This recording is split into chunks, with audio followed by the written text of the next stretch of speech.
जाजपुर जिला बिंझारपुर ब्लॉक अंतर्गत बरुणेश्वर कल्याण मंडप नूतन पेंशन योजनाभुक्त शिक्षक संघ तरफ नवनियुक्त कनिष्ठ शिक्षक एवं नियमित शिक्षक मानक संबर्धित कर संघर सभापति क्षीरचंद्र मल्लिक सभापतित्व आयोजित एक संबर्धना सभार मुख्य अतिथि भाव बिंझारपुर विधायिका प्रमीला मल्लिक जोगदे नवनियुक्त कनिष्ठ शिक्षक एवं नियमित शिक्षक मानक संबर्धित करते।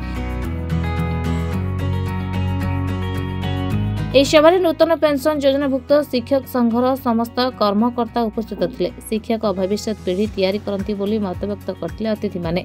समान कार्य को समान दरमा लागू करने नवनियुक्ति कनिष्ठ शिक्षक संघर किछि शिक्षक निज मत सब्यस्त करते। मुख्य वक्ता भाव मंडल शिक्षा अधिकारी सुभाष चंद्र, महाविद्यालय पूर्वतन अध्यक्ष बटकुष्ठ महापात्र, आरआई सरपंच स्मृति समीक्षा मल्लिक प्रमुख जोग देते। आज जो संबर्धना सभा समस्त शिक्षक शिक्षयित्री मैंने आसछन्ति समस्त को संबर्धित करागला सेमानकर मनोबल बढ़ाइबा एवं समाज रे शिक्षा व्यवस्था को सुदृढ़ करिया पाई समस्त को अनुरोध करागला एवं सेमाने भविष्य पीढ़ी तैयारी करिवे एवं बिंझारपुर शिक्षा व्यवस्था को निश्चित भाव में आगू बढ़ाइबे। जाजपुर जिला बिंझारपुर राणा प्रताप महापात्र रिपोर्ट, महाभारत लाइव।